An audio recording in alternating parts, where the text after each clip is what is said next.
Thomas Whitaker died quietly in June of 1979. At the time of his death, he had no family, and his friends had already passed. His death had gone mostly unnoticed until the Toledo Blade wrote an article about his passing, bringing it to the public's attention. However, Tom was known and cared for by thousands already, a fixture of downtown Toledo for over 35 years. Tom had low vision his entire life. In the mid-1930s, he lost his remaining sight, and at that time was receiving services through the Toledo Society for the Blind. In 1936, the agency was able to find him employment as a newspaper vendor. His corner, the intersection of Madison and Superior, in front of the Gardner Building. Tom was known for a few things: his red beret, which he was rarely without, his extensive record collection. He was also known for his guide dogs.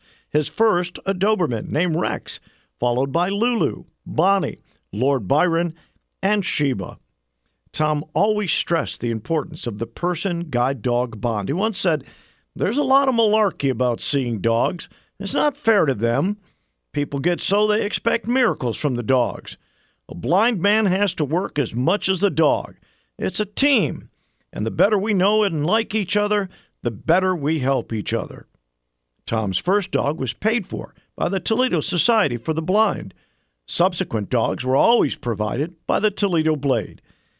In 1940, the Society and the Kennel Society petitioned City Council to allow Tom to have a doghouse on his corner to shelter his guide from the elements while he worked. During his 35-year-plus tenure, Tom sold many thousands of newspapers, headlines about the end of the war, President Kennedy being shot, the moon landing. Newspaper vendors were part of people's lives. He would certainly have sold papers to the same people day after day. In Tom's final years, people showed him that he was still loved. They displayed it in small but meaningful ways. One of his guide dogs had passed. Readers sent checks to the Blade to pay for a new one. The paper returned all the checks and announced they would be paying the bill themselves. In 1973, he was moved to a nursing home. Sheba, his final dog, was not allowed to stay. Social worker brought her for visits and found a family to adopt her. The staff made sure he's always had a red beret. When one wore out, they bought him another one. When Tom died, a nurse ran his beret over so he could be buried with his trademark fashion accessory. Tom is buried at Forest Cemetery. As a final act of kindness, someone paid for Tom's marker.